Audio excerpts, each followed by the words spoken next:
Hello my dear students, welcome करता हूं मैं भारत पंचाल अगेन आप सबका हमारी नई वीडियो में भारत केमिस्ट्री क्लासेस के यूट्यूब चैनल पर। कैसे हो आप सब? तो आज एक बहुत ही ज्यादा स्पेशल वीडियो जिसके लिए बहुत ज्यादा मैसेज आ रहे थे, रिक्वेस्ट आ रहे थे। वन शॉट करेंगे आज हम बायोमोलिक्यूल्स का। और बायोमोलिक्यूल्स आप सभी को पता होगी कितने नंबर की है, 4 नंबर की है। ये वीडियो जितनी भी देर की है, 1.5 घंटे की है, 2 घंटे की है, बहुत ज्यादा हेल्प करेगी आपको। सर क्या 4 के 4 नंबर कवर हो जाएंगे इस वन शॉट से? देखिए, वन शॉट एक रिवीजन पर्पज के लिए होता है। क्विक रिवीजन होगी। वैसे तो 4 में से क्या पता 4 आ जाए, 4 में से 3 आ जाए, बट मैं आपको एक चीज सजेस्ट करूंगा। इस वन शॉट को देखने के बाद आपको इस चैप्टर का सब कुछ पता चल जाएगा कि इस चैप्टर के अंदर है क्या क्या चीजें, हम पढ़ने क्या क्या वाले हैं। इसके बाद आप लोग प्रीवियस 10 ईयर्स जरूर लगाएं, वो करें इसके अंदर। इसके बाद आपको बहुत ज्यादा कॉन्फिडेंस आएगा, कुछ ऐसा नहीं लगेगा। ठीक है, वन शॉट देखो, उसके बाद क्वेश्चंस लगाओ, कोई नंबर नहीं कटेगा, गारंटीड। अब देखो, बायोमोलिक्यूल्स क्या होते हैं? बायोमोलिक्यूल्स होते हैं जो कि यूज किए जाते हैं for the growth and maintenance of living organisms. जैसे जो जीव जंतु हैं, लाइक हम हैं, दूसरे भी हैं, उन्हें डेली काम करना होता है, उसके लिए एनर्जी की रिक्वायरमेंट होती है। डेली उनकी बॉडी ग्रो करती है, उसके लिए उन्हें एनर्जी चाहिए। बीमारियों से लड़ना है, उसके लिए भी उन्हें कुछ चाहिए। तो ये सभी काम कौन करते हैं? बायोमोलिक्यूल्स करते हैं। कौन कौन से होते हैं बायोमोलिक्यूल्स? सबसे पहले बात करें तो प्रोटीन, नंबर 1 पे बात। सेकंड नंबर पे बात करें तो विटामिन। थर्ड नंबर पे बात करें तो एंजाइम्स। एंजाइम्स के बाद हमारे बायोमोलिक्यूल्स बनते हैं न्यूक्लिक एसिड। उसके बाद बात करें तो हार्मोन्स। उसके बाद बात करें तो कार्बोहाइड्रेट। तो सबसे पहले हम लोग बात करने वाले हैं किनकी? प्रोटीन्स की। प्रोटीन्स वर्ड का मीनिंग क्या होता है? प्रोटीन का प्राइम इंपोर्टेंस, जो सबसे ज्यादा जरूरी है।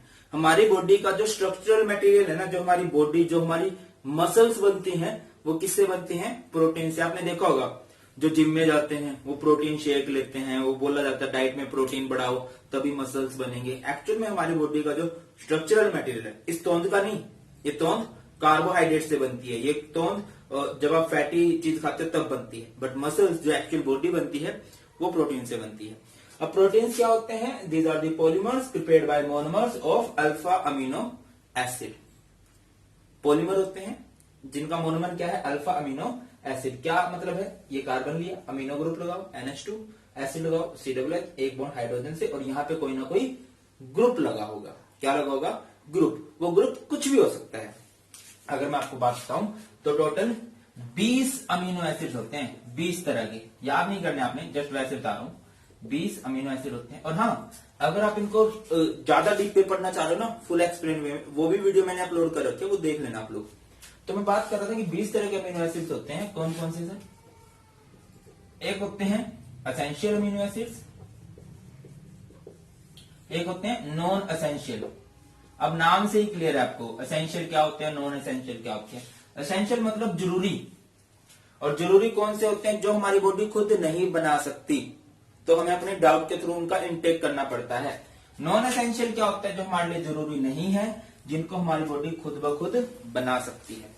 होती है बात क्लियर? तो नेक्स्ट बात करते हैं, एक वर्ड आता है पेप्टाइड। पेप्टाइड कब बनते हैं? When 2 alpha amino acids are combined together. जब 2 अल्फा अमीनो एसिड्स आपस में जुड़ते हैं ना, तब आपके पेप्टाइड बनते हैं। नेक्स्ट बात करें तो पॉलीपेप्टाइड। सॉरी, एक वर्ड और सुनने को मिलेगा आप लोगों को, पेप्टाइड लिंकेज किसे कहते हैं? अब पेप्टाइड किसे कहते हैं? जिसमें 2 अल्फा अमीनो एसिड जुड़े हो। अब अल्फा अमीनो एसिड्स के अंदर जो लिंकेज होगी, जिससे वो जुड़े हैं, उसी को हम लोग क्या कहते हैं? पेप्टाइड लिंकेज कहते हैं। या फिर आप लोग ऐसे लिख सकते हो CONH लिंकेज, अमाइड लिंकेज भी कह देते हैं इसे। CONH linkage is called peptide linkage. इसी को क्या बोला जाता है? पेप्टाइड लिंकेज कहा जाता है। आती है बात समझ में? आगे बढ़े, देखिए। तो एक क्वेश्चन ये बनता है कि जो अल्फा अमीनो एसिड्स होते हैं, ये इनकी नेचर क्या होती है? एम्फोटेरिक होती है। कैसे नेचर होती है? एम्फोटेरिक। एम्फोटेरिक मतलब जो एसिडिक भी हो, जो बेसिक भी हो। कैसे पता लगती है हमें ये बात? देखिए, ये हमारे पास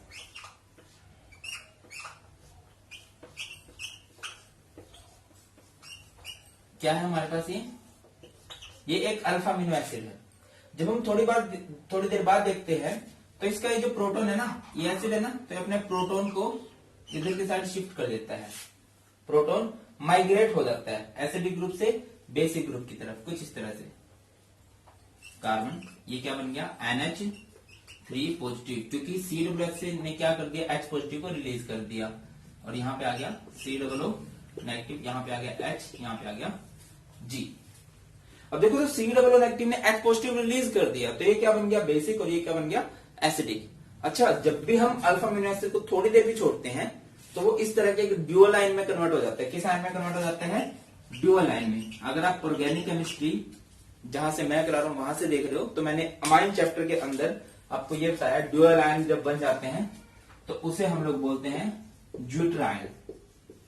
क्या बोलते हैं, zwitter ion. Alpha amino acid में प्रोटॉन माइग्रेट हुआ उधर, तो NH3 पॉजिटिव हुआ, ये COO नेगेटिव, और ड्यूअल आयन बने। इन ड्यूअल आयन को हम लोग क्या बोलते हैं, ज्यूटर आयन बोलते हैं। क्लियर।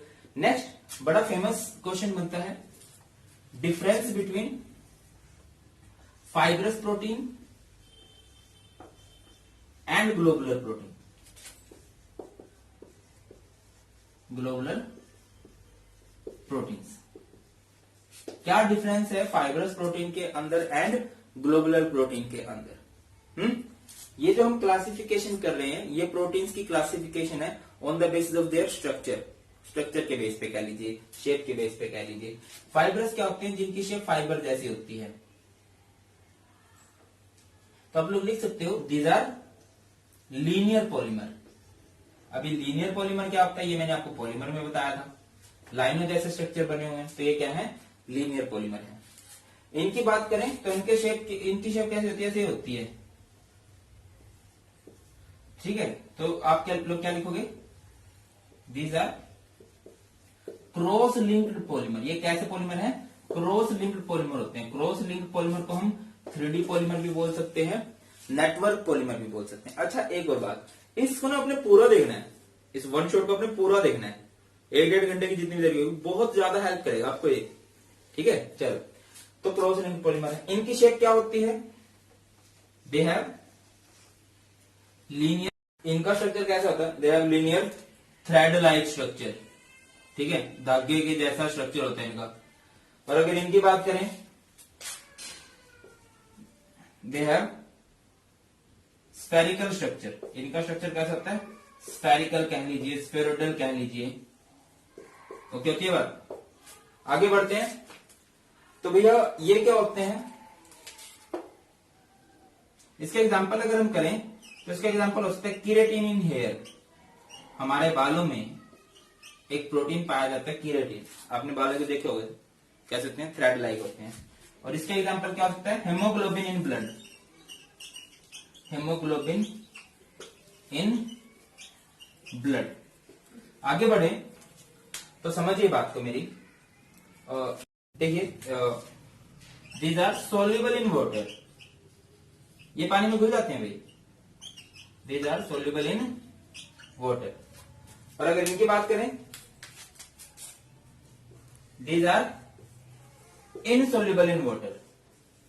ये नहीं घुलते भाई पानी के अंदर, ये गलत हो गया हमसे। ये आएगा these are insoluble in water, और ये आएगा these are soluble in water. कैसे याद रखे सर, जब आप ही कंफ्यूज हो गए, हम तो आपसे ज्यादा कंफ्यूज हो जाएंगे। देखिए, ब्लड, खून पानी में घुल जाएगा, नहीं घुल जाएगा। ठीक है, और इसकी बात करें, क्या बाल पानी में घुल सकते हैं, नहीं घुल सकते। नेक्स्ट पॉइंट पे चलते हैं। तो they show no change with temperature, with change in temperature. जैसे जैसे टेम्परेचर बदलेगा, ये कोई चेंज शो नहीं करने वाले हैं। और ब्लड के साथ बात करें तो क्या लिखेंगे, दे show remarkable change, remarkable change with change in temperature. जैसे जैसे टेम्परेचर होगा, ये उसके साथ चेंज शो करेंगे, बढ़िया वाला। ठीक है, अगला एक पॉइंट बनता है बहुत फेमस, क्या, डीनेचुरेशन ऑफ प्रोटीन। देखिए, एक होता है नेटिव प्रोटीन। कौन से वाला प्रोटीन, नेटिव प्रोटीन। नेटिव का मतलब है कि कोई प्रोटीन उसकी नेचुरल फॉर्म में है। और एक होता है denaturation of protein. Denaturation of protein क्या होता है भाई? डीनेचुरेशन ऑफ प्रोटीन का मतलब डीनेचुरेशन ऑफ प्रोटीन का मतलब है it is the process, important है, मोस्ट इंपॉर्टेंट बनता है क्वेश्चन इस चैप्टर में से। It is the process in which primary structure of protein remains same while secondary and tertiary structure changes। जिसमें कि प्राइमरी जो उसकी बेसिक कैरेक्टर है वो तो बिल्कुल बेसिक, मतलब जो बेस है उसका वो तो सेम ही रहेगा, ठीक है। इसके सेकेंडरी और टर्सरी स्ट्रक्चर क्या होते जाएंगे? चेंज होते जाएंगे। या फिर दूसरी डेफिनेशन भी आप लोग यूज कर सकते हो। क्या यूज कर सकते हो भाई? It is the process in which physical and biological physics और biology चेंज हो जाएगी। physical and biological properties changes while chemical composition remains same। जो उसकी केमिकल कंपोजिशन है वो सेम रहने वाली है। मतलब कोई प्रोटीन जिन कंपोनेंट से मिलके बना है वो सेम ही रहेंगे, बट जो उनकी फिजिकल, जो उनकी लुक है, बायोलॉजिकल, वो चेंज हो जाएंगे। एग्जाम्पल की बात करें, अच्छा एक और बात, it can be done by change in temperature और पीएच। इसको आप कैसे अचीव कर सकते हो? टेम्परेचर को या पीएच को चेंज करके। एग्जाम्पल की बात करें, एग्जाम्पल देख लेते हैं। बॉइलिंग ऑफ एग्स,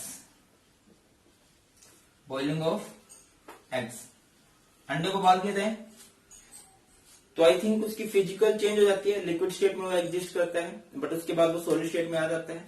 इसके अलावा ये कैसे अचीव किया आपने? By changing temperature.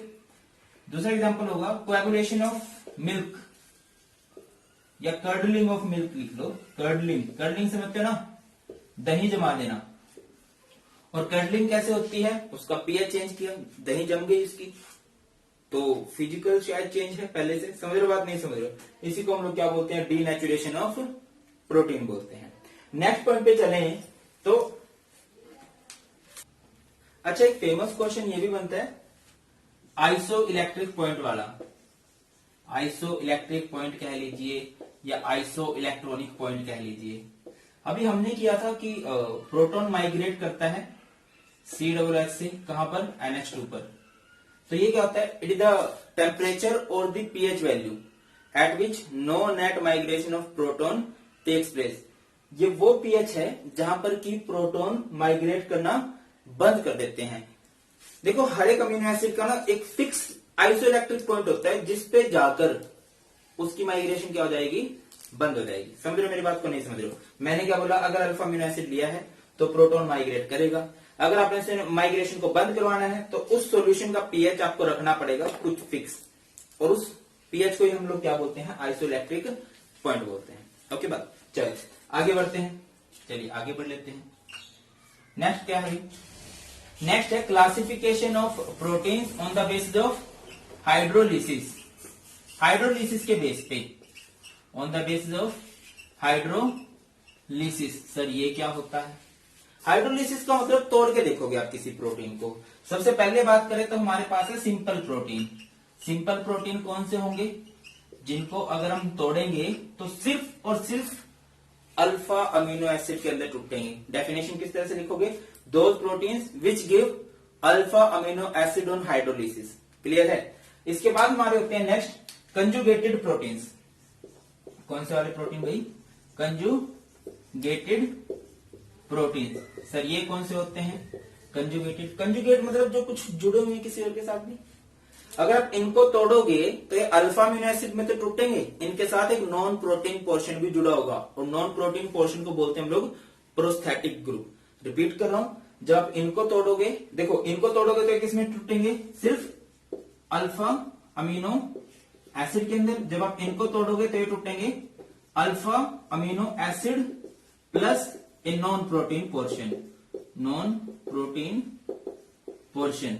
और उस नॉन प्रोटीन पोर्शन को हम लोग क्या बोलेंगे, प्रोस्थेटिक ग्रुप। क्या बोलेंगे, प्रोस्थेटिक ग्रुप। और लास्ट है हमारे पास derived proteins, derived proteins. Now what is derived, जिनको डिराइव किया गया है, समझते हैं ना, डिराइव होती थी एसआई यूनिट होती थी, बेसिक यूनिट कहते हैं, डिराइव यूनिट कहते हैं, जिनको डिराइव किया गया, जिनकी खोज की गई है। तो आप क्या लिखोगे, these are the product of partial hydrolysis of simple protein, simple protein और कंजुगेटेड प्रोटीन, कंजुगेटेड प्रोटीन। आप सिंपल प्रोटीन को या कंजुगेटेड प्रोटीन को जब पार्शियली हाइड्रोलाइज करोगे, पूरा नहीं तोड़ोगे, थोड़ा सा तोड़ोगे, तो जो प्रोटीन मिलेंगे उन्हें हम लोग क्या बोलते हैं, डिराइव्ड प्रोटीन्स बोलते हैं। क्लियर होती है बात आपको।